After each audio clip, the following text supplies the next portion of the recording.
के साथ प्रधानमंत्री नरेंद्र मोदी ने आज कहा, मैं अकेला सब पर भारी हूं। प्रधानमंत्री कल लोकसभा में गरजे और आज राज्यसभा में बरसे और जमकर बरसे। न सिर्फ नेहरू गांधी परिवार बल्कि उन्होंने बताया और आईना दिखाया कि आखिर क्यों वो अब तक सब पर भारी है। अगली तस्वीर दिखाइए।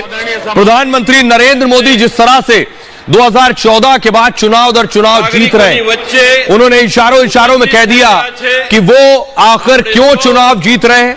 कांग्रेस को आईना दिखाया, आप आखिर क्यों हार रहे हैं। पहले प्रधानमंत्री को सुनिए जरा। स्वागत करिए।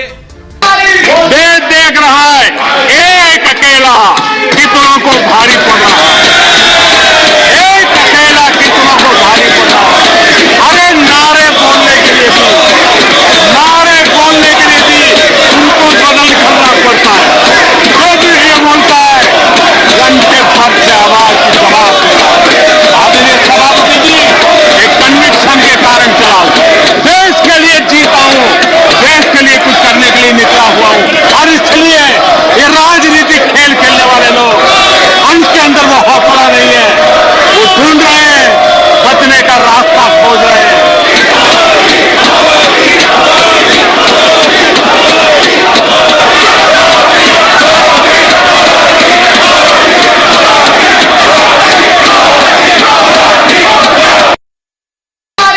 देश देख रहा है एक अकेला कितनों को भारी पड़ रहा है, एक अकेला कितनों को भारी पड़ रहा है। अरे नारे बोलने के लिए भी उनको बदल करना पड़ता है। जो भी ये बोलता है घंटे भर से आवाज की जवाब आदरणीय सभापति जी एक कन्विक्शन के कारण चलाओ। देश के लिए जीता हूं, देश के लिए कुछ करने के लिए निकला हुआ हूं और इसलिए ये राजनीतिक खेल खेलने वाले लोग उनके अंदर वो हौसला नहीं है। वो ढूंढ रहे हैं, बचने का रास्ता खोज रहे हैं।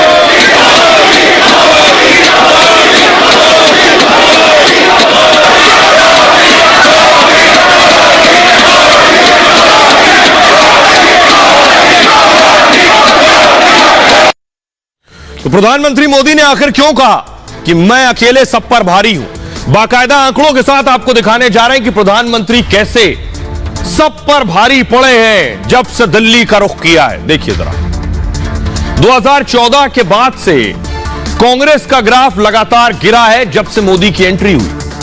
10 साल सत्ता में रहने के बाद सिर्फ 44 सीटें मिली, सिर्फ 44। सोचिए जरा, 4 से 14 तक 10% से कम सीट मिलने से नेता विपक्ष का पद भी कांग्रेस को नहीं मिला।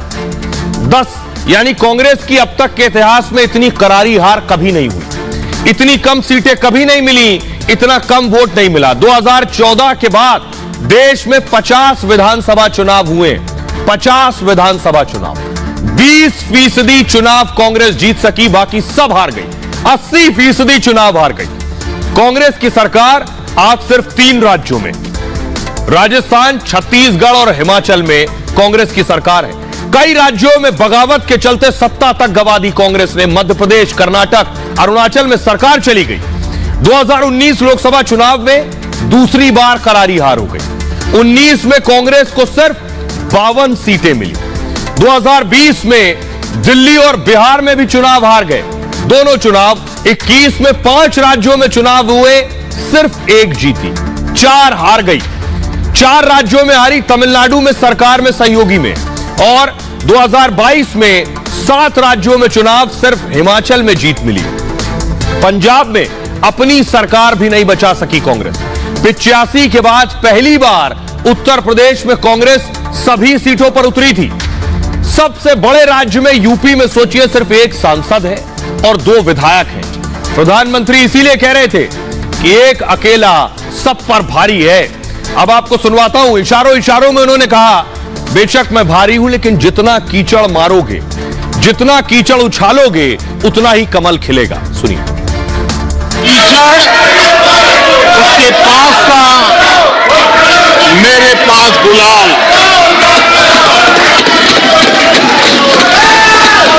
कीचड़ उसके पास था, मेरे पास गुलाल। जो भी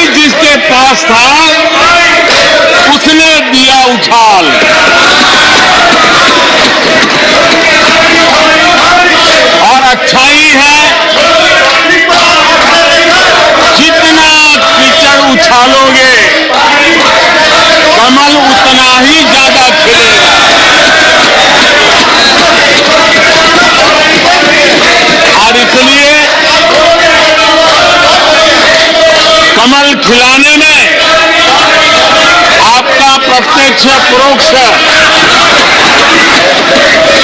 जो भी योगदान है, इसके लिए मैं उनका भी आभार व्यक्त करता हूं।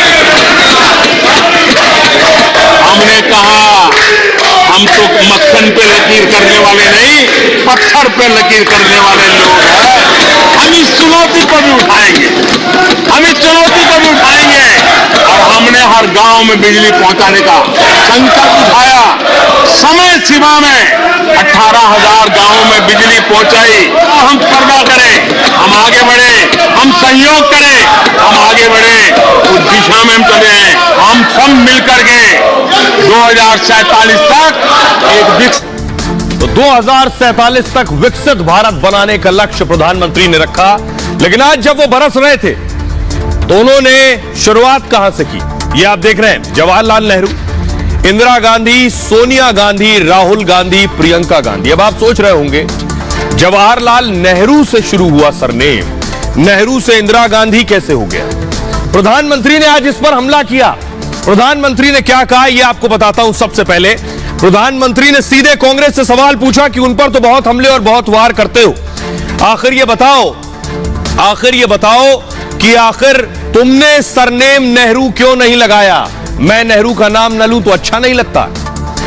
प्रधानमंत्री मोदी का यह कांग्रेस पर बड़ा हमला था। कांग्रेस को उम्मीद नहीं थी कि प्रधानमंत्री ऐसा टारगेट करेंगे। सरकारी योजनाओं का नाम बदलने पर घेरा पीएम ने।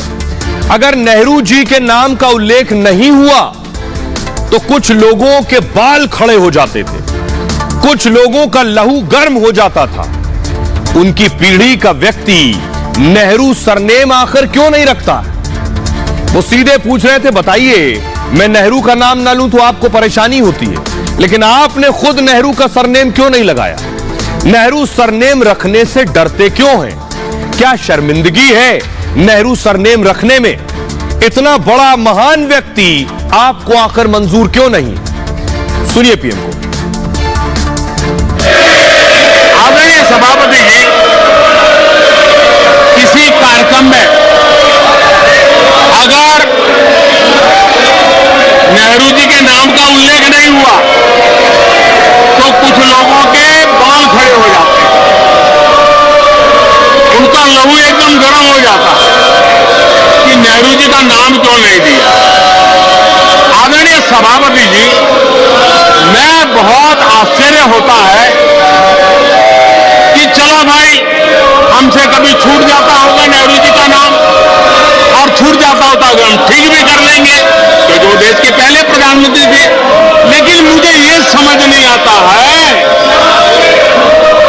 कि उनकी पीढ़ी का कोई व्यक्ति नेहरू सरनेम रखने से डरता क्यों है।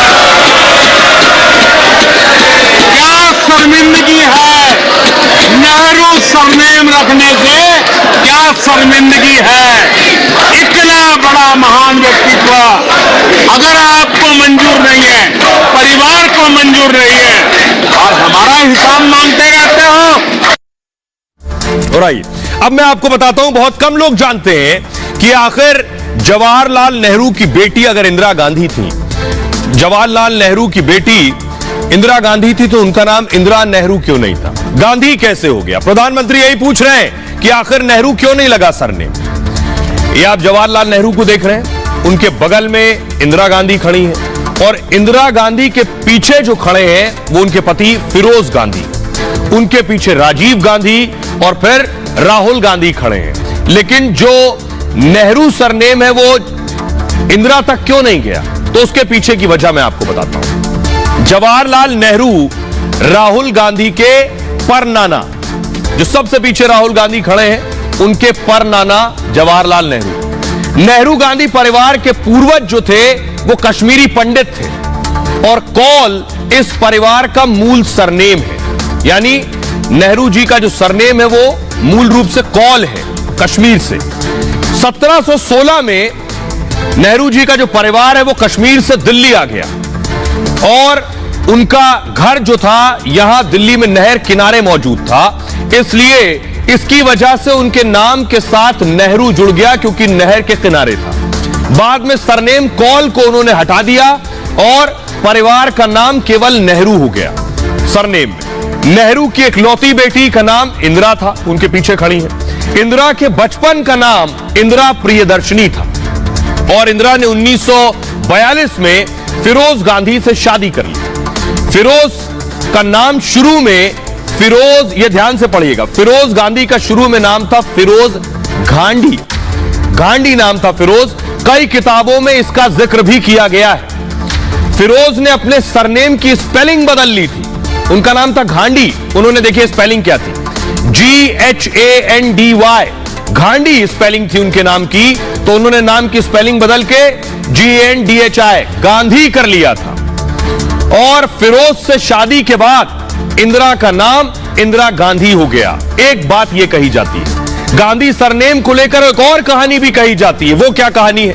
वो ये है कि फिरोज गांधी का जो जन्म है वो पारसी परिवार में हुआ था और हिंदू पारसी में शादी से सियासी भूचाल का डर था कि फिरोज गांधी पारसी और इंदिरा हिंदू, पारसी परिवार में शादी होने से सियासी भूचाल आ सकता है, क्योंकि राजनेता बहुत सी पॉलिटिकल इक्वेशंस देखते हैं शादी से।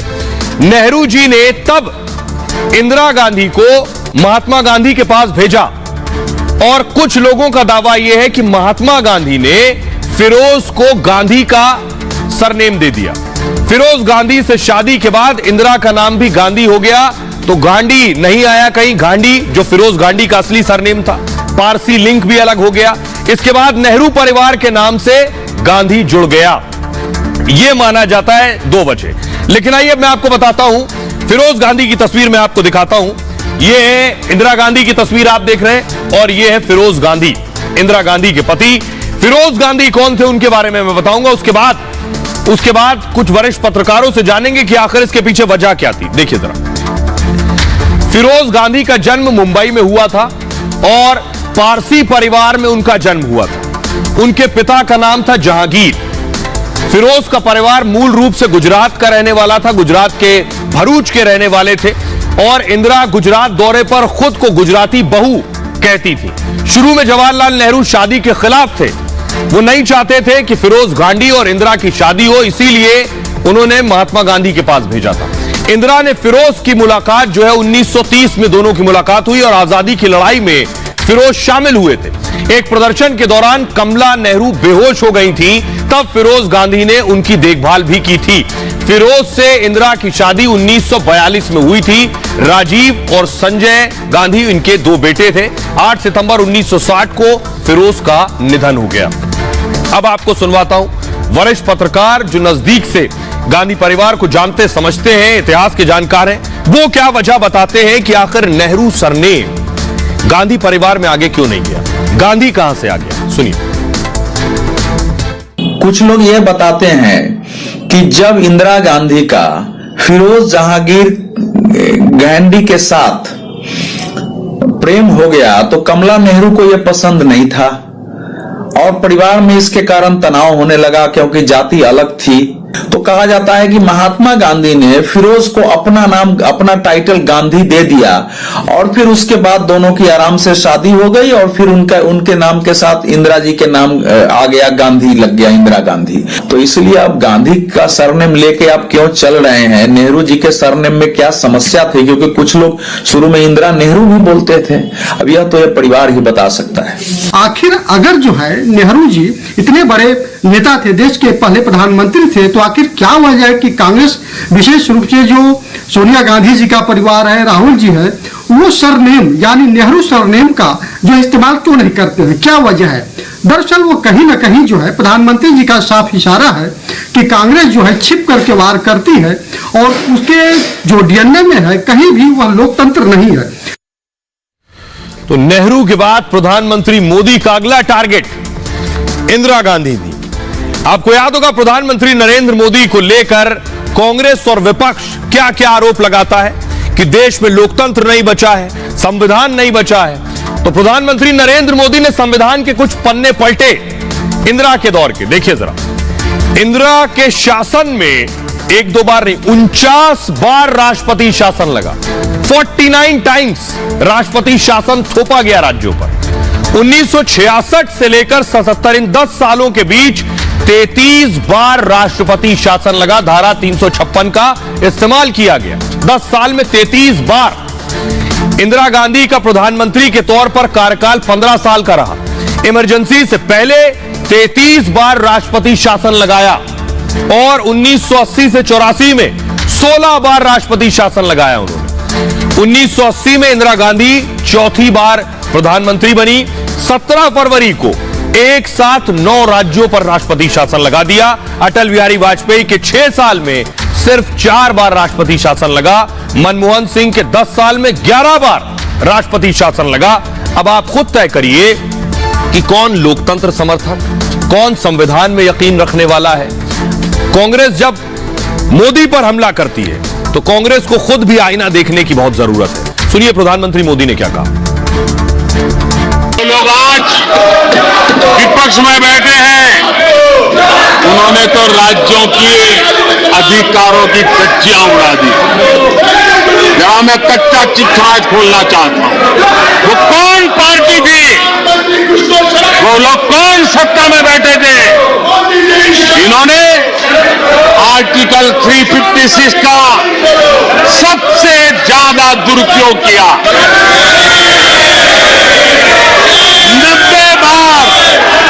90 बार चुनी हुई सरकारों को गिरा दिया। कौन है वो? कौन है जिन्होंने किया? कौन है जिन्होंने किया? कौन है जिन्होंने किया? इतना ही नहीं सभापति जी, एक प्रधानमंत्री ने आर्टिकल 356 का 50 बार उपयोग किया, आधी सेंचुरी कर दी। वो नाम है श्रीमती इंदिरा गांधी का। 50 बार सरकारों को गिरा दिया। तो प्रधानमंत्री ने आज राज्यसभा में जवाब दिया, चुन चुनकर हमले किए। खबरों में आगे बढ़ते हैं। आज की एक और बहुत बड़ी खबर है। लखनऊ, जिसे आप अब तक लखनऊ के नाम से जानते हैं, योगी आदित्यनाथ क्या लखनऊ का नाम बदल देंगे? लखनऊ का नाम, ये आप देख रहे हैं, ये लखनऊ की भव्य तस्वीरें मैं आपको दिखा रहा हूं। नवाबों का शहर लखनऊ। या तो आप यहां गए हैं या लखनऊ को नाम से जानते हैं। तो लखनऊ का नाम बदलने की क्या तैयारी हो रही है, अगली तस्वीर दिखाइए। आज ये तस्वीर आप देख रहे हैं, योगी आदित्यनाथ और रक्षा मंत्री राजनाथ सिंह ने अमौसी एयरपोर्ट के सामने लक्ष्मण जी की मूर्ति का अनावरण किया और कहा जा रहा है कि अब लखनऊ का नाम भी लक्ष्मणपुर कर दिया जाए। अगली तस्वीर दिखाइए।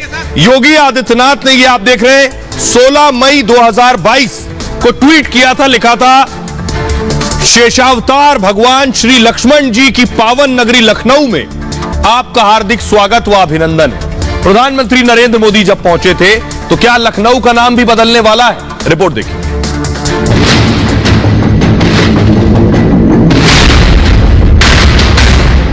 लखनऊ बदलने वाला है। मर्यादा पुरुषोत्तम भगवान श्री राम के अनुज वीरवर लक्ष्मण जी के नाम पर, जिनके नाम पर इस नगरी को जाना जाता है। योगी लखनऊ का नाम, तस्वीर और तकदीर बदलने वाले हैं। जो शहर विकास के नए अध्याय लिख रहा है, दुनिया के कारोबारियों को लुभा रहा है, उस शहर की पहचान अब आस्था की नगरी से भी होगी। जैसे अयोध्या की पहचान दुनिया में राम की नगरी से है, वैसे ही लखनऊ अब भगवान लक्ष्मण के नाम से जाना जाएगा। आपको अगले चौराहे पर जाकर के आपको देखने का अवसर प्राप्त होगा कि मर्यादा पुरुषोत्तम भगवान श्री राम के अनुज वीरवर लक्ष्मण जी के नाम पर, जिनके नाम पर इस नगरी को जाना जाता है, उनकी एक भव्य प्रतिमा का निर्माण का कार्य यहाँ संपन्न हुआ है। और अभी तक लखनऊ को नवाबों का शहर कहा जाता है, लेकिन अब इसे लक्ष्मण की नगरी कहा जाएगा और लोग कहेंगे कि मुस्कुराइए, आप लखनपुर में हैं। अब मैं आपको बताने जा रहा हूं कि आखिर किसने कहा है कि लखनऊ का नाम बदल दीजिए और लक्ष्मणपुर कर दीजिए, और क्या ऐसा संभव होगा। दरअसल लखनऊ का नाम क्या बदला जाएगा, ये अब योगी आदित्यनाथ बदल देंगे। ये मैं इसलिए कह रहा हूं कि इसे मूव कीजिए आगे। लखनऊ का नाम बदलने वाला है, लखनपुर या लक्ष्मणपुर, यानी लखनपुर भी हो सकता है और लक्ष्मणपुर भी हो सकता है। बीजेपी के सांसद है संगम गुप्ता, उन्होंने मांग की है। यूपी के प्रतापगढ़ से सांसद है संगम गुप्ता। संगम ने प्रधानमंत्री मोदी और योगी आदित्यनाथ को बाकायदा चिट्ठी लिखी है। कहा है कि राम ने लक्ष्मण को यह शहर भेंट किया था। राम का भेंट किया हुआ शहर है लखनऊ, इसलिए इसका नाम लखनपुर कर दीजिए, लक्ष्मणपुर कर दीजिए। 18वीं सदी में इस आसिफुद्दौला ने लखनऊ नाम रखा था। 18th सेंचुरी में गुलामी विलासिता के प्रतीक का नाम बदले, उनका कहना है। योगी सरकार ने लखनऊ का नाम बदलने के संकेत दिए हैं। लखनऊ एयरपोर्ट पर आज ही भगवान लक्ष्मण की मूर्ति लगाई गई है। सीएम योगी और रक्षा मंत्री राजनाथ सिंह ने मूर्ति का अनावरण भी किया है और ग्लोबल इन्वेस्टर्स समिट के पहले लक्ष्मण की बड़ी मूर्ति लगाई गई है। कल से समिट शुरू होनी है। भगवान लक्ष्मण से शहर की पहचान स्थापित करने का प्रयास है। 2022 में भी सीएम योगी ने नाम बदलने के संकेत दिए थे। प्रधानमंत्री का ट्वीट करते हुए स्वागत किया था। ट्वीट मैंने आपको दिखाया। लखनऊ को भगवान लक्ष्मण की नगरी बताया था योगी आदित्यनाथ ने। सुनिए जरा क्या कुछ कह रहे हैं सांसद, जिन्होंने बाकायदा प्रधानमंत्री को चिट्ठी लिखी है, और अखिलेश यादव क्या कह रहे हैं। 1775 में उस लखनऊ का नाम लक्ष्मणपुर था। भगवान प्रभु श्री राम ने लखनऊ को उनको दिया और उन्हीं के नाम से लक्ष्मणपुर के नाम से जाना जाता था और मुगल शासक ने इसको नाम बदलकर लखनऊ कर दिया। तो हमारे सनातन धर्म को हम आज उसको वापिस अगर मांग रहे हैं तो इसमें किसी का विरोध नहीं होना चाहिए, क्योंकि लखनऊ और लक्ष्मणपुर में कोई फर्क नहीं है। नाम बदलने से टेबल को टेबल कर दोगे, टेबल को कुर्सी कह दोगे क्या? टेबल का काम तो उससे सामान रखने का है। लखनऊ राजधानी रहेगी ना। ये बीजेपी के लोग काम नहीं कर रहे हैं, केवल नाम बदल रहे हैं। स्टेडियम है, लोक भवन है, यहाँ पर कई काम थे गाजियाबाद में। तो ये नाम बदलने वाली सरकार है, इस बार जनता इन्हें बदल देगी। आइए अब मैं आपको बताता हूं, लखनऊ की कुछ तस्वीरें मैं आपको दिखाने जा रहा हूं, जिससे लखनऊ की पहचान भी है। जो लखनऊ गए हैं लोग या नहीं भी गए हैं, ये है लखनऊ का स्टेशन जो लखनऊ की पहचान है। अगली तस्वीर दिखाइए जरा। ये आप देख रहे हैं, ये जो मूर्ति है लक्ष्मण जी की, ये मूर्ति आज लगाई गई है। योगी आदित्यनाथ ने इसी मूर्ति का लखनऊ एयरपोर्ट, अमौसी एयरपोर्ट पर इसका अनावरण किया है। ठीक 24 से पहले 23 में अनावरण करने का आखिर मतलब क्या है, और आखिर आइए अब आपको बताते हैं दिलचस्प बात कि आखिर लक्ष्मण जी का लखनऊ से ताल्लुक क्या है। बहुत कम लोग जानते हैं। ये आप देख रहे हैं, उत्तर प्रदेश की राजधानी लखनऊ आपको नजर आ रही है। इमामबाड़ा भी आपको नजर आ रहा है। ये लक्ष्मण जी की प्रतिमा है। दरअसल लखनऊ शब्द लखन और औ से बना है। लखन और औ। लखन शब्द का मतलब है भगवान लक्ष्मण से। औ फारसी से आया है, मतलब ठिकाना या पड़ाव, यानी लक्ष्मण जी का ठिकाना या पड़ाव। पुरातत्व विभाग को लक्ष्मण से जुड़े सबूत भी मिले। लखनऊ से 22 किलोमीटर दूर आर्कियोलॉजिस्ट साइट है और यहां ताम्र, पाषाण और लोहे के औजार मिले। साइट में मिले अवशेष 7000 साल पुराने। त्रेता युग यानी राम जी और लक्ष्मण जी का काल भी 7000 साल पहले था। इस हिसाब से लखनऊ वाकई क्या लक्ष्मण की नगरी ही है। लखनऊ में कई जगह लक्ष्मण के नाम पर भी है, जैसे लखनऊ में लक्ष्मण का टीला है, लक्ष्मणपुरी है, लक्ष्मण पार्क है। मान्यता है कि भगवान राम ने लक्ष्मण को उपहार दिया था। अयोध्या से 130 किलोमीटर दूर कौशल राज्य का एक हिस्सा लक्ष्मण जी को दिया था।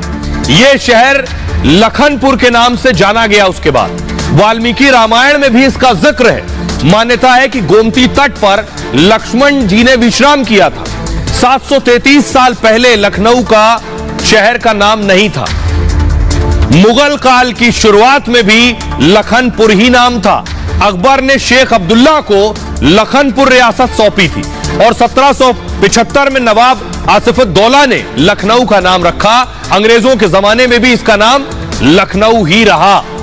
अब आपको सुनवाते हैं, सुनिए जरा लखनऊ के लोग क्या कह रहे हैं। लखनऊ के लोग क्या चाहते हैं। वो चाहते हैं कि लखनऊ का नाम लक्ष्मणपुर कर दिया जाए या लखनऊ ही रखा जाए। सुनिए। लक्ष्मणपुर तो बहुत पहले ही था, बदल के इसको किया गया था। मुगलों ने इसको बदल के यहाँ पे लखनऊ किया है। तो जाहिर सी बात है, भगवान श्री राम को अगर घर मिला है तो लक्ष्मण जी को तो साक्षात मिलना ही चाहिए। दोनों भाई ही थे। गुलामी की निशानियां मिटनी चाहिए, क्योंकि हमारा जो नाम पहले था वही नाम हमें फिर चाहिए। माननीय प्रधानमंत्री जी और योगी जी ने अपनी पुरानी सनातन धर्म और संस्कृति को वापस लाना चाहते हैं, इसलिए मैं चाहूंगी हमारे राम जी को घर तो मिल गया, लक्ष्मण जी को मिलना चाहिए। मोदी जी में भगवान राम को देखते हैं और हमारे योगी जी लक्ष्मण जी की तरह है, उसी तरह से विकास कर रहे हैं। धीरे धीरे लक्ष्मणपुर हो जाएगा। यहाँ पे लक्ष्मण जी का नाम यहाँ पे उन्हीं के नाम पे शहर का नाम रखा जाए, क्योंकि ये पुराने समय से ही लक्ष्मण जी की नगरी थी। ये लक्ष्मण जी इसके राजा थे, भगवान राम ने इनको भेंट दी थी। नहीं, नवाबों का शहर है, पुराना नाम है, कोई पुरानी संस्कृति का कुछ हिस्सा तो रहना चाहिए हम साथ में। जबकि कृष्ण से भी पहले राम आए, उस समय हमारा लखनऊ ये बसा, लक्ष्मण जी ने बसाया, तो ये उन्हीं के नाम से लक्ष्मणपुरी या लखनपुरी ही होना चाहिए। नाम बदलना चाहिए, एक कलंक है हमारे लिए। वापस मिल रहा है, जो हमारा गुलामी में जकड़ा हुआ था लखनपुर, लक्ष्मणपुर, इसको हमें वापस मिल रहा है। हमने तो हमेशा से लखनऊ नाम ही सुना है, और कम्युनिकेशन और ट्रैवलिंग के लिए बहुत इजी रहता है। एकदम से नाम चेंज करना, फिर वो सारा हेक्टिक प्रोसेस हो जाता है, तो जो है उसी को रहना देना चाहिए। नहीं सर, लखनऊ का नाम बिल्कुल ऐसा रहना चाहिए। पुराना ये हेरिटेज सिटी है, यहाँ फॉरेनर आते हैं तो सबको पता है कि लखनऊ एक चीज है। अब उनको बता देंगे नाम ही बदल जाएगा तो क्या मतलब है। तो आपने लखनऊ के लोगों को सुन लिया। अब आपको दिखाने जा रहा हूं लखनऊ की कुछ पहचान, जिन तस्वीरों को देखने के बाद फौरन याद आ जाता है ये लखनऊ शहर की तस्वीर है। सबसे पहली तस्वीर मैं आपको दिखा रहा हूं उत्तर प्रदेश के राजभवन की तस्वीर। ये आप देख रहे हैं यूपी का राजभवन। अगली तस्वीर दिखाइए जरा। ये आप देख रहे हैं लखनऊ का इमामबाड़ा। ये जो इमामबाड़ा है, इस इमामबाड़ा को आसिफुद्दौला ने ही बनवाया था, जिन्होंने लखनऊ का नाम रखा 1784 में। आइए अब आपको बताते हैं, अगर नाम बदला जाएगा तो नाम बदलने की प्रक्रिया क्या है, कैसे बदला जाता है नाम, लखनऊ का नाम कैसे बदला जाएगा, इसका बाकायदा पूरा एक प्रोसेस है। देखिए जरा। तो नाम बदलने का तरीका ये, शहर जिले का नाम बदलने पर फैसला लेता है गृह मंत्रालय। नाम बदलने के लिए जनप्रतिनिधि सरकार से मांग करता है। जनप्रतिनिधि यानी विधायक या सांसद सबूत के साथ अपील करता है, सर यहां का नाम बदल दीजिए। नाम बदलने के लिए ठोस ऐतिहासिक सबूत जरूरी है। इसके बाद राज्य कैबिनेट प्रस्ताव को मंजूरी देती है और फिर प्रस्ताव विधानसभा में पेश किया जाता है। राज्यपाल नोटिफिकेशन के लिए गृह मंत्रालय के पास इसे भेजते हैं। गृह मंत्रालय प्रस्ताव स्वीकार करता है या फिर रद्द भी कर सकता है। मंजूरी मिलती है तो राज्य जिले को अधिसूचना जारी करता है। नाम बदलने का औपचारिक ऐलान उसके बाद हो जाता है। एक जिले में आमतौर पर 80 से 90 विभाग होते हैं। नाम बदलने पर सभी विभागीय दस्तावेजों में बदलाव होगा। सभी सरकारी बोर्ड पर नया नाम लिख दिया जाता है। यह है प्रक्रिया। अब आपको सुनवाते हैं, सुनिए जरा कांग्रेस नेता राशिद अलवी क्या कह रहे हैं और यूपी के डिप्टी सीएम ब्रजेश पाठक क्या कह रहे हैं। देखिए, समय समय पर मांग उठती रहती है, सर्वविदित है, लखनऊ को लक्ष्मणपुरी के नाम से ही जानते थे। अभी ऐसी कोई पत्रावली हमारे पास विचाराधीन नहीं है। लखू खां नाम का एक आदमी रहता था, जिसके नाम पर ये लखनऊ पड़ा। 1528 में पहली बार मुगल बादशाह बाबर ने इसको कैप्चर किया था, तब भी इसका नाम लखनऊ था। लखनऊ एक तारीखी नाम है, लेकिन भारतीय जनता पार्टी के नेता अगर इसका नाम बदलना चाहते हैं तो उनका तो विकास का नाम ही नाम बदलना है। आइए अब आपको बताते हैं न सिर्फ लखनऊ और कौन कौन से नाम है जो योगी की लिस्ट में है, जो बदले जाने हैं। वो नाम कौन से हैं देखिए जरा। लंबी लिस्ट है। अलीगढ़ का आर्यगढ़ नाम किया जाए, ये मांग है। आजमगढ़ का आर्यमगढ़ नाम कर दिया जाए, ये मांग की जाती है। आगरा अग्रवन नाम कर दिया जाए आगरा का। फर्रुखाबाद का पांचाल नगर नाम रख दिया जाए। सुल्तानपुर का कुश भवनपुर नाम कर दिया जाए। बदायूं का नाम बदलकर वेद मऊ किया जाए, ये मांग है। फिरोजाबाद का चंद्रनगर नाम कर दिया जाए। शाहजहांपुर का शाजीपुर नाम लिख दिया जाए और मैनपुरी का मैन नगर नाम कर दिया जाए। संभल का नाम बदलकर कल्की नगर किया जाए। देवबंद का नाम देववृंदपुर कर दिया जाए। यह मांग लंबे वक्त से उठती रही है। खबरों में आगे बढ़ते हैं। आज की एक और बड़ी खबर है यह है कि पाकिस्तान का जो एक साथी था तुर्की, उसने पाकिस्तान का साथ छोड़ दिया है। और अब उसको भारत अच्छा लगने लगा है, क्योंकि बुरे वक्त में जो साथ आए, साथ खड़ा हो, वही असली साथी है।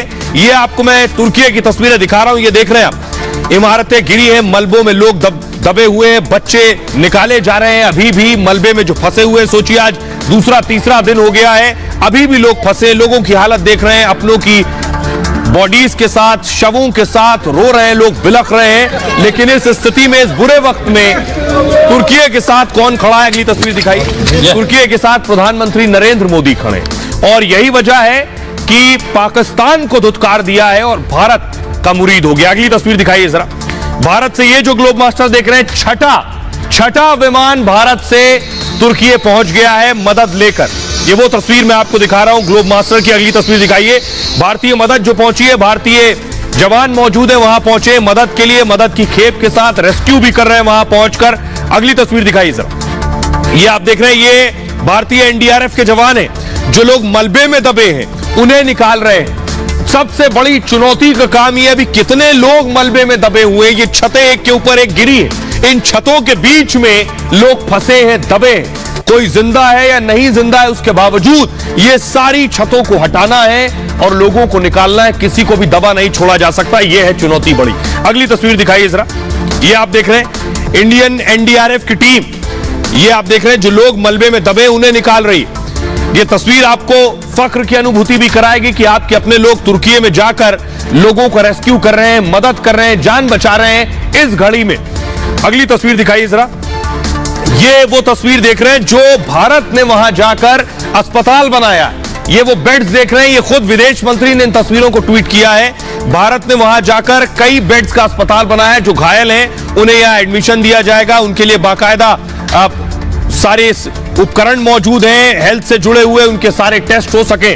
आइए अब मैं आपको दिखाऊं, ट्वीट दिखाता हूं, अगली तस्वीर दिखाई।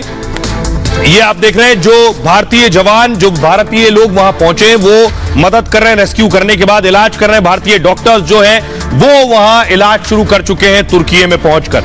आइए अब आपको बताता हूं कि आखिर क्या क्या मदद आज भारत ने भेजी है, और भारत लगातार हर रोज मदद भेज रहा है तुर्की में, क्योंकि वहां जानमाल का जो नुकसान है वो लगातार बढ़ रहा है। ऑपरेशन दोस्त के तहत भारत ने छठा विमान भी तुर्की भेज दिया है, मदद की छठी खेप तुर्की पहुंच चुकी है। विमान में जरूरी दवाएं, मेडिकल सामान भी भेजा गया है। डॉग स्क्वाड के साथ बचाव कर्मी भी तुर्की भेजे गए हैं। विदेश मंत्री एस जयशंकर ने ट्वीट कर इस बात की जानकारी दी है। रेस्क्यू ऑपरेशन के लिए एनडीआरएफ की टीमें मौजूद हैं वहां। गरुड़ एरोस्पेस कंपनी के ड्रोन भी भेजे गए हैं। तुर्की के लिए मोबाइल अस्पताल भी भेजा गया है। वायुसेना के विमान से जीवन रक्षक दवाएं भी भेजी गई हैं। करीब 6 टन से ज्यादा राहत सामग्री भेजी जा चुकी है। अब मैं आपको दिखाऊंगा, देखिए जरा वहां किस तरह से इलाज चल रहा है, क्या कुछ हो रहा है। लेकिन उससे पहले मैं आपको दिखाऊं कि यह वजह है, दो दोस्त यानी तुर्की और पाकिस्तान दोस्त हुआ करते थे, एर्दोगन और शाहबाज दोस्त हुआ करते थे। भारत की वजह से, भारत की मदद की वजह से अब तुर्की पाकिस्तान नहीं, अब तुर्की भारत के साथ आकर खड़ा हो गया है। यह मैं आपको बताता हूं क्यों। देखिए जरा, वजह है ये, दरअसल मुश्किल वक्त में भारत ने तुर्की का साथ दिया। बचाव कर्मी, वित्तीय मदद और उपकरण तुर्की भेजे जा रहे हैं। भारत ने सहारा दिया तो तुर्की ने कहा शुक्रिया दोस्त। भारत में तुर्की के राजदूत फिरात सुनेल ने बाकायदा आभार जताया। वो कह रहे हैं मदद करने के लिए भारत सरकार को हम बहुत बहुत धन्यवाद करते हैं। तुर्की ने कहा मुश्किल वक्त में काम आने वाला ही सच्चा दोस्त होता है, पाकिस्तान नहीं। कूटनीतिक स्तर पर भारत तुर्की के रिश्ते और ज्यादा मजबूत हुए हैं, लेकिन तुर्की ने कूटनीतिक स्तर पर पाकिस्तान को एक झटका जरूर दिया। भूकंप के बाद शाहबाज तुर्की जाना चाहते थे, एकजुटता दिखाने के लिए यात्रा की घोषणा भी कर दी थी, लेकिन तुर्की ने शाहबाज की मेजबानी से साफ इनकार कर दिया कि आप हमारे यहां मत आइए, हमारे यहां पहले ही हालात ठीक नहीं। तुर्की ने कहा पहले तुर्की और पाकिस्तान के बीच मजबूत संबंध हुआ करते थे, लेकिन भूकंप के बाद तुर्की और भारत की नजदीकियां बढ़ गई हैं। सुनिए जरा, पाकिस्तान के जो लोग हैं वो आपको बेहतर बताएंगे कि आखिर हकीकत क्या है। देखें इंडिया की पॉलिसी वो इस टाइम कितने बेहतरीन पॉलिसी पे है कि तुर्की हमेशा बिल्कुल हर फोरम पे हमारे हक में और इंडिया के वो खिलाफ बात चली जाती थी और बिल्कुल स्टेट फॉरवर्ड, खासतौर पर कश्मीर और इसके अलावा भी मसाइल में बिल्कुल स्टेट फॉरवर्ड हम। लेकिन हम उस जैसे मुल्क को जब वक्त आया है उनकी हेल्प करने का, इंडिया के पास है ना तो वो दे रहे हैं, हमारे पास है क्या? हम तो सिर्फ नारे, वही आपके नारे के आपने बोला है तो हम वैसे वाकई को नारे ही लगा सकते हैं और हमारे पास है क्या कि तो हम उनकी मदद करेंगे। वो कहते हैं ना कि आपको ना दो बंदों का चेहरा कभी नहीं भूलता, जो एक मुश्किल वक्त में काम आए और जो मुश्किल वक्त में भाग जाए।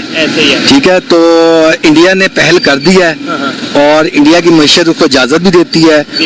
उनके पॉलिसी मेकर जो हैं वो स्ट्रांग हैं, अच्छे हैं, वो अपने मुल्क के लिए सोचते हैं। किसी के घर में फौदगी हो जाए या कोई बीमार हो, वो 10 घर उसको 10 बंदे उसको पूछने आ जाते हैं, उनका खर्चा होता है।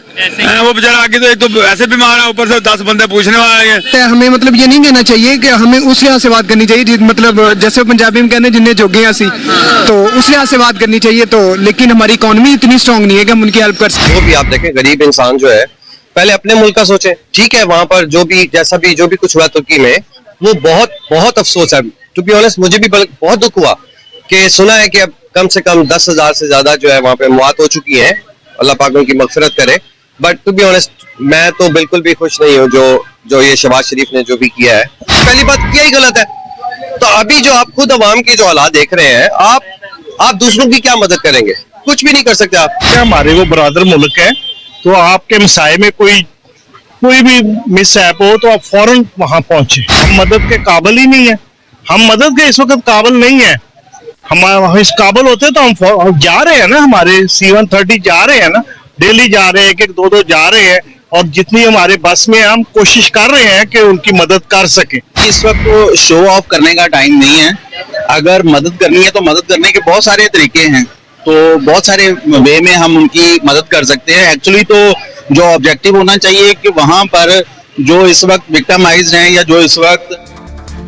तो आपने पाकिस्तान के लोगों को भी सुन लिया, वो हकीकत बता रहे हैं कि बुरे वक्त में जो साथ आए वही असली दोस्त है और प्रधानमंत्री मोदी ने वो कर दिखाया।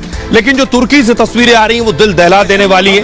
ये देख रहे हैं छोटा मासूम बच्चा जिसे रेस्क्यू किया गया, कई दिन से फंसा हुआ था ये मासूम बच्चा। ये आप देख रहे हैं किस तरह से अंदर से निकाला गया। ये देखिए जो लोग अंदर घुसे हैं उन्होंने अंदर जाने के बाद मलबे के बीच से इस बच्चे को बाहर निकाला है। अगली तस्वीर दिखाई, अगली तस्वीर ये आप देख रहे हैं, ये आप देखिए 68 घंटे तक ये बच्चा फंसा था और 68 घंटे बाद इस बच्चे को मलबे से बाहर निकाला गया है। माँ बाप का रो रो कर बुरा हाल था। ये तस्वीरें जो आप देख रहे हैं 68 घंटे के बाद बच्चे को बाहर निकाला गया। अगली तस्वीर दिखाइए जरा।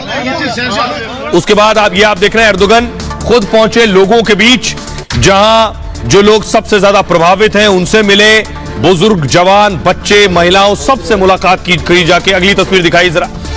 ये आप देख रहे हैं 2 महीने का बच्चा रेस्क्यू किया गया है। सोचिए किस स्थिति से गुजर रही है वहां टीमें जो मौजूद हैं। 68 घंटे बाद बच्चे निकले हैं, 2 महीने का बच्चा जिसे रेस्क्यू किया गया। आइए अब आपको बताते हैं वहां स्थिति क्या है, कितना जान माल का नुकसान हुआ, क्योंकि मौत का आंकड़ा रोज बढ़ता जा रहा है। फिलहाल हालात क्या है ये मैं आपको बताता हूं। तुर्की सीरिया में 19,000 से ज्यादा अब तक मौतें हो चुकी हैं। तुर्की में मरने वालों की संख्या करीब 16,000 है। तुर्की में 63,000 लोग घायल बताए जा रहे हैं। कई लोगों के मलबे में दबे होने की आशंका है और सीरिया में मरने वालों की संख्या करीब 3,000 बताई जा रही है। सीरिया में घायलों की संख्या 5,000 से ज्यादा है। दोनों देशों में 11,000 से ज्यादा इमारतें तबाह हो गई हैं। तुर्की में भूकंप की वजह से 6,444 इमारतें ढह गई। सीरिया में 4,000 लगभग 4,500 से ज्यादा इमारतों को नुकसान पहुंचा है। भूकंप से 1,40,00,000 से ज्यादा लोग प्रभावित हुए हैं, लगभग 1.5 करोड़ लोग प्रभावित हुए। सोचिए भूकंप से तुर्की के 3 एयरपोर्ट्स को नुकसान पहुंचा है। आइए अब मैं आपको दिखाता हूं, दरअसल सीरिया की तबाही की कुछ तस्वीरें मैं आपको दिखा रहा हूं, ड्रोन तस्वीरें। सीरिया की हालत देखिए जरा, फुल स्क्रीन लीजिए इस तस्वीर को। ये एरियल शॉट आप देख रहे हैं किस तरह से वहां काम हो रहा है, किस तरह से मलबे को हटाया जा रहा है। ये सीरिया की तस्वीरें देखिए जरा, वहां सीरिया में क्या हालत है, क्योंकि अब तक तुर्की की तस्वीर आपने देखी, लेकिन ये पहली बार आप सीरिया की तस्वीर देख रहे हैं। वहां भी 3,000 से ज्यादा मौतें हुई हैं भूकंप से। एक और तस्वीर मैं आपको दिखाता हूं सीरिया में किस तरह से रेस्क्यू किया जा रहा है। ये सीरिया में आप देख रहे हैं, वहां भी जो लोग मलबे में दबे उन्हें निकाला जा रहा है, वहां भी मौत का आंकड़ा बढ़ रहा है। अगर 16,000 लोगों की मौत हुई है तुर्की में, तो सीरिया में 3,000 लोगों की मौत हुई। लेकिन अब मैं आपको बताता हूं कि सीरिया और तुर्की में जो भूकंप आया, इस भूकंप से तुर्की जो है ये 10 फीट खिसक गया है। जी हां, पूरा देश 10 फीट खिसक गया। कैसे, ये आपको बताता हूं। 7.8 तीव्रता के भूकंप ने तुर्की को बदल दिया है। तुर्की की जमीन को 10 फीट खिसका दिया है। 10 फीट मतलब करीब 3 मीटर जमीन खिसक गई। इटली के भूकंप वैज्ञानिक ने यह बड़ा दावा किया है और कार्लो डोग्लियानी ने यह दावा किया है। उनका दावा है कि तुर्की सीरिया की तुलना में 5 से 6 मीटर अंदर धंस गया है। शुरुआती डेटा से मिली जानकारी के आधार पर यह दावा किया गया है। सैटेलाइट इमेज से सटीक जानकारी मिलेगी, यह कहा जा रहा है। इस बदलाव से पानी, पेट्रोल लाइन टूट सकती हैं, सड़कें, इमारतें भी टूट सकती हैं, नदियों की दिशा तक बदल सकती है। यह वजह बताई जा रही है। अब मैं आपको बताता हूं दरअसल कि आखिर खिसकने के पीछे वजह क्या है। खिसकने के पीछे वजह यह है कि जो तुर्की है वो जिन प्लेट्स पर मौजूद है वो प्लेट्स बीच में फंसी हैं। देखिए जरा, ये आप देख रहे हैं ऊपर यूरोशियन प्लेट, एनाटोलियन, अफ्रीकन और अरबियन। तुर्की 4 टेक्टोनिक प्लेट पर के जंक्शन पर बसा हुआ है। ये प्लेट देख रहे हैं, 1, 2, नीचे 3 अफ्रीकन और उधर अरबियन 4। जंक्शन का मतलब 4 प्लेट्स आपस में मिल रही हैं इसमें, और किसी भी प्लेट में हलचल हुई तो तबाही इस बीच वाली प्लेट में आता है। ये जो बीच वाली प्लेट आप देख रहे हैं ये है एनाटोलियन। तुर्की इस एनाटोलियन टेक्टोनिक प्लेट पर बसा है। नीचे वाली अफ्रीकन अरेबियन हिलती है अगर, तो ये बीच में पिस जाती है। ये प्लेट यूरोशियन, अफ्रीकन, अरेबियन से घिरी हुई, और अब जब अफ्रीकन और अरेबियन प्लेट शिफ्ट होती हैं, आपस में हिलती है जमीन के नीचे, तो तुर्की बीच में सैंडविच की तरह फंस जाता है। धरती से ऊर्जा निकलती है और ऊपर भूकंप आता है। तुर्की में अब तक कई बार बड़े भूकंप आ चुके हैं। 24 सालों में तुर्की में 18,000 मौतें हुई हैं अब तक। यह है तुर्की की स्थिति। खबरों में आगे बढ़ते हैं। आज की एक और बड़ी खबर है जो भारत से आई है। आपको बताऊं कि पंजाब से ये खबर आई है, हिला देने वाली खबर है। तस्वीर आप देख रहे हैं, पंजाब में पुलिस पर तलवार से हमला हुआ है। पहली तस्वीर दिखाइए जरा, ये आप चंडीगढ़ की तस्वीरें मैं आपको दिखा रहा हूं। निहंग सिखों ने पुलिस पर हमला कर दिया। देखिए पुलिस स्क्रीन लीजिए जरा, ऐसा हमला कि पुलिस भाग खड़ी हुई। देखिए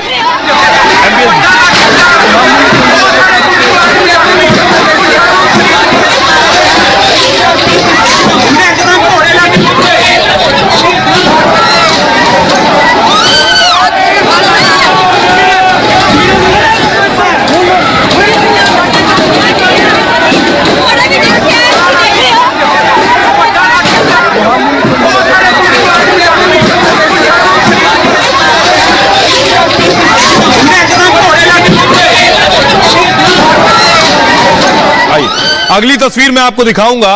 अगली तस्वीर ये आप देख रहे हैं, ये निहंग को आप देख रहे हैं, हाथ में तलवार लिए हैं और हमला कर रहा है तलवार से। ये तस्वीरें बता रही हैं, ये देख रहे हैं आप। आखिर क्यों निहंग सिखों ने हमला क्यों किया, ये मैं आपको बताने जा रहा हूं। इससे पहले भी इस तरह की घटनाएं कुछ सामने आई हैं। इनके पास तलवार होती है, ये खुद को सेना भी कहते हैं, लेकिन देखिए जरा वजह क्या है। दरअसल चंडीगढ़ मोहाली बॉर्डर पर पुलिस पर हमला किया गया। ये कौमी इंसाफ मोर्चा के समर्थकों ने यह हमला किया। जेलों में बंद सिख कैदियों की रिहाई की मांग कर रहे थे। जो सिख कैदी जेलों में बंद है उन्हें रिहा करिए। सजा पूरी कर चुके सिख कैदियों की रिहाई चाहते थे। ये बेअदबी की घटनाओं पर सख्त कानून बनाने की मांग कर रहे थे। 1 महीने से चंडीगढ़ मोहाली बॉर्डर पर धरना दे रहे थे, लेकिन बुधवार को प्रदर्शनकारी उग्र हो गए और सीएम आवास को घेरने जा रहे थे ये प्रदर्शनकारी। पुलिस ने प्रदर्शनकारियों को रोकने की कोशिश की। उग्र प्रदर्शनकारियों पर वाटर कैनन का भी इस्तेमाल किया गया। नाराज प्रोटेस्टर्स ने पुलिस पर हमला कर दिया। उसके बाद तलवार और डंडों से पुलिस कर्मियों पर यह हमला किया गया। पुलिस से हथियार और टीयर गैस गन लूटने की भी कोशिश हुई। पुलिस के 20 बैरिकेड्स भी प्रदर्शनकारियों ने लूट लिए। पुलिसकर्मियों को दौड़ा दौड़ा कर पीटा इन लोगों ने। हमले में 33 पुलिसकर्मियों को चोट आई है, 2 की हालत गंभीर बताई जा रही है। पुलिसकर्मियों पर हमला करने वालों में निहंग सिख भी शामिल थे। निहंग सिख स्वभाव से ही आक्रामक होते हैं। निहंग सिख तलवार या भाला से लैस होते हैं। प्रदर्शनकारियों पर दंगा फैलाने के आरोप में केस दर्ज हुआ है। आपराधिक साजिश रचने के आरोप में भी केस दर्ज हुआ है। चंडीगढ़ बॉर्डर पर अभी भी हालात तनावपूर्ण बने हुए हैं। आइए आपको सुनवाता हूं पुलिस इस पूरे मामले पर क्या कह रही है, सुनिए। अनफॉर्चुनेट इंसिडेंट हुआ है, इसके बाद चंडीगढ़ पुलिस ने भी एफआईआर लॉन्च की है और हमारे भी 7 लड़के इंजर्ड हैं जो हॉस्पिटल में हैं। We have also launched an FIR and proper security arrangements have been made to ensure के लॉ एंड ऑर्डर बरकरार रहे और कोई इस तरह की अनसुखावी घटना न वापरे। देखिए, ऐसा नहीं होता, अब वो इन्वेस्टिगेशन का मसला है सारा। चंडीगढ़ पुलिस भी इन्वेस्टिगेट करेगी, हम भी इन्वेस्टिगेट करेंगे कि किन के इंस्टिगेशन से ये सारा कुछ हुआ। पंजाब से आइए, लिए चलते हैं आपको पाकिस्तान। पाकिस्तान के लिए सबसे बदतर स्थिति आ चुकी है, क्योंकि कंगाली तो थी, अब नीलामी का वक्त आ गया है। तो क्या नीलाम होने जा रहा है पाकिस्तान? ये मैं इसलिए कह रहा हूं कि शहबाज शरीफ की उल्टी गिनती शुरू हो गई है। वक्त कम बचा है, हालात खराब है। जरा पहले रिपोर्ट देखिए।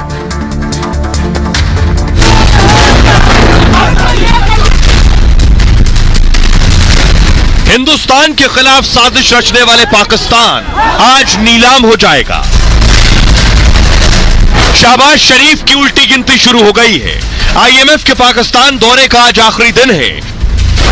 अब मुझे बड़ी शर्म आ रही है, लेकिन मजबूरी है। हमारे मामलात, जो माली मामलात जो हैं, आप जानते हैं, आप मुझे $1 अरब और दे दें। खबरों के मुताबिक शहबाज के साथ आईएमएफ की आखिरी मीटिंग है। इसी मीटिंग में तय होना है कि आईएमएफ शहबाज के कटोरे में भीख डालेगा या नहीं। लेकिन शहबाज को अगर खैरात मिल गई तो पाकिस्तान को आईएमएफ ही चलाएगा, और अगर आईएमएफ ने भीख देने से मना कर दिया तो फटेहाल पाकिस्तान के खात्मे का काउंटडाउन शुरू हो जाएगा। कल पाकिस्तान के लिए एक नया दिन लेकर आएगा, या सिर्फ कुछ घंटों में पाकिस्तान के खात्मे के दिन भी तय हो जाएंगे। अब मैं आपको बताने जा रहा हूं होने क्या वाला है। कर्ज मिल गया तब भी पाकिस्तान बर्बाद, और कर्ज नहीं मिला तो आप हाल देख ही रहे। 2019 में पाकिस्तान ने बेल आउट पैकेज मांगा था, और तब से अब तक 8 बार रिव्यू हो चुका है। इस शहबाज शरीफ भी आपको इधर से तीसरे नंबर पर बैठे नजर आ रहे हैं। पाकिस्तान की कर्ज की 9वीं किश्त फंस गई है। कई मीटिंग के बाद भी मामला फंसा हुआ है। आज भी आईएमएफ के साथ पाकिस्तान की मीटिंग हुई। कर्जा देने को लेकर बैठक होने की खबर है। पाक को $1.8 अरब का कर्जा मिलना है। अगर कर्ज मिला तो पाकिस्तान नीलाम हो जाएगा। बिजली की कीमत 50% बढ़ जाएगी इतनी महंगाई में। प्रति यूनिट बिजली अभी ₹7.74 और महंगी हो जाएगी। पेट्रोल डीजल पर 17% टैक्स की शर्त रख दी आईएमएफ ने। आईएमएफ ने कहा है कि अगर हमसे कर्जा चाहिए तो बेशक कंगाली हो, फटेहाली हो, लेकिन बिजली के दाम बढ़ाओ और तेल के दाम भी बढ़ाओ। 900 अरब राजकीय घाटा पूरा करना होगा। अगर ऐसा किया तो टैक्स कई गुना बढ़ जाएगा। आईएमएफ पाकिस्तान के केंद्रीय बैंक पर कब्जा चाहता है। अगर ऐसा हुआ तो आईएमएफ ही पाकिस्तान का बजट भी बनाएगा। आईएमएफ के बड़े अधिकारियों की संपत्ति का ब्यौरा भी चाहता है आईएमएफ। कर्जा नहीं मिला तो भी पाकिस्तान की बर्बादी तय है। विदेशी मुद्रा भंडार सिर्फ $3.1 अरब बचा है। एक महीने में $3.95 अरब का कर्जा भी लौटाना है। अभी अगले एक साल में 21.95 अरब यानी लगभग 22 अरब वापस करने। एक महीने में कर्जों की किस्त के ही पैसे नहीं है पाकिस्तान के पास। अब सवाल यह है कि कैसे होगी कर्जे की अदायगी। सुनिए जरा, पाकिस्तान के एक मौलाना है। मौलाना क्या सलाह दे रहे हैं, क्योंकि वो देश ही मौलाना चला रहे हैं, इसीलिए ये हाल है। मौलाना की राय देखिए। क्यों कह रहा है कि अपने 17 ग्रेड तक अफसरों के सासे डिक्लेयर करो। उनको पता है ये सारा कौम का माल लूट कर घरों को ले जाते हैं। आज आईएमएफ ने शर्त लगा दी, अगर हमसे कर्जा लेना है तो अपने अफसरों के सासे डिक्लेयर करो। अल्लाह की कसम है, ये वजह क्या है? ये हमारा किया दरा है। आज हमारा करना भी किया दरा है कि हम जलील हो रहे, पूरी दुनिया से पैसा मांगने पे मजबूर हैं। मैं सवाल करूंगा, वैसे मैं हूं एक कोई काम रह गया है, मैं शहबाज शरीफ साहब नूं कहांगा 57 सलामी मुल्क ने 58 1 अरब डॉलर की कमेटी पाओ, सारिਆਂ ਨੂੰ कहो भाई साडे घर कमेटी पाओ, पहली कमेटी तुसी रख लो ते IMF नूं टा कर दो। 57 मुल्कों को जाओ उन्होंने कहो भाई कमेटी पाओ, तो 57 अरब डॉलर चू साल बाद कमेटी दी आओ ते नाल कर्जा लाई जाओ, नाल काम चलाई जाओ, कमेटी पा लो। पर कई माइयां कमेटी लैके महला ही छड़ जांदियां। मौलाना राय दे रहे हैं बदहाली से निकलने के लिए कि कमेटी डाल लीजिए और कर्जा शायद निकल जाएगा, लेकिन ऐसे हालात में अब पाकिस्तान के पीएम और पूर्व पीएम भारत के मुरीद हैं। इमरान खान कह रहे हैं कानून के शासन के बगैर तरक्की नहीं कर सकते, भारत को ही देख लें, वहां विकास हो रहा है। विकास इसलिए हो रहा है क्योंकि कानून का शासन। शहबाज शरीफ कह रहे हैं पाकिस्तान ने अपना सबक सीख लिया है, भारत के साथ शांति से रहना चाहते हैं, प्रधानमंत्री मोदी हमारे साथ बातचीत करें, यह कह रहे हैं शहबाज शरीफ। आइए अब मैं आपको दिखाने जा रहा हूं, खबरों में आगे बढ़ता हूं। कुछ तस्वीरें जो आई है, किम जोंग उन की तस्वीर सामने आई है, ये आप देख रहे हैं। किम जोंग उन ने मिसाइल परेड की है। अगली तस्वीर दिखाई जरा मिसाइलों की परेड, ये आप देख रहे हैं। मिसाइलों की परेड किम जोंग उन ने की है, इन मिसाइलों को ही नुमाइश की है। पूरी जो परेड हुई वो सिर्फ अलग अलग मिसाइलों पर थी। कई बैलिस्टिक मिसाइल का टेस्ट किम जोंग उन कर चुका है। ये देखिए, ये जो नई मिसाइल बनाई किम जोंग उन ने, उन सब की प्रदर्शनी लगाई और मकसद था सिर्फ अपनी ताकत दिखाना। ये तानाशाह कुछ भी करता। बहरहाल ये भारत की बात है, मैं इतना ही। आप अपना बहुत ख्याल रखिए। छोटे से ब्रेक के लिए रुक रहे हैं, लौट रहे हैं कुछ और बड़ी खबरों के साथ।